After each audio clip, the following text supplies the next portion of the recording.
कोल्हापुरात भोंदूबाबा अशोक खरात प्रकरणावरून वातावरण तापलंय.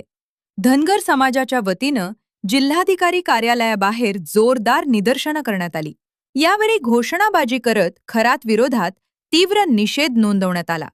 तसेच भोंदूबाबाला मदत करणाऱ्यांवर गुन्हे दाखल करावेत आणि संबंधित राजकीय नेत्यांचे राजीनामे घ्यावेत अशी मागणी करण्यात आलीय.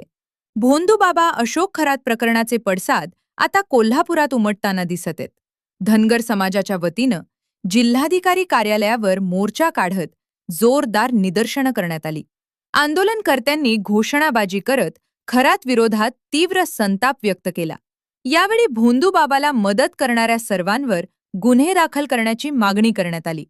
तसेच या प्रकरणाशी संबंधित राजकीय नेत्यांचे तात्काळ राजीनामे घ्यावेत असे निवेदन प्रशासनाला देण्यात आले.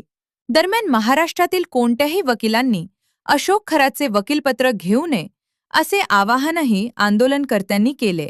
कारवाई झाली नाही तर उग्र आंदोलन छेडण्याचा इशाराही यावेळी देण्यात आला. ज्या पद्धतीने एप्स्टीन फाइल्स मधील फोटो आणि व्हिडिओ समोर येत आहेत त्याच पद्धतीने महाराष्ट्रातील एप्स्टीन फाइल्स म्हणजे भोंदूबाबा अशोक खरात याच्या संबंधित असणारे फोटोज आणि व्हिडिओज आज महाराष्ट्राच्या जनतेसमोर प्रसारित होत आहेत. यामध्ये राजकीय नेते मंडळी असतील, प्रशासकीय अधिकारी असतील, यांच्यावरही कारवाई करण्यात यावी. नुसत्या राज्य महिला आयोगाच्या अध्यक्षांचा राजीनामा घेतला म्हणजे भोंदूबाबा प्रकरण संपलं असं होणार नाही. यामध्ये सर्व दोषी असणाऱ्यांच्यावरती कारवाई करावी. त्याचबरोबर आम्ही या माध्यमातून या निवेदनाच्या माध्यमातून महाराष्ट्र बार असोसिएशनला सुद्धा विनंती करत आहोत की या भोंदूबाबा अशोक खरातचं वकीलपत्र इथून पुढच्या काळामध्ये कुठल्याही वकिलांनी घेऊ नये.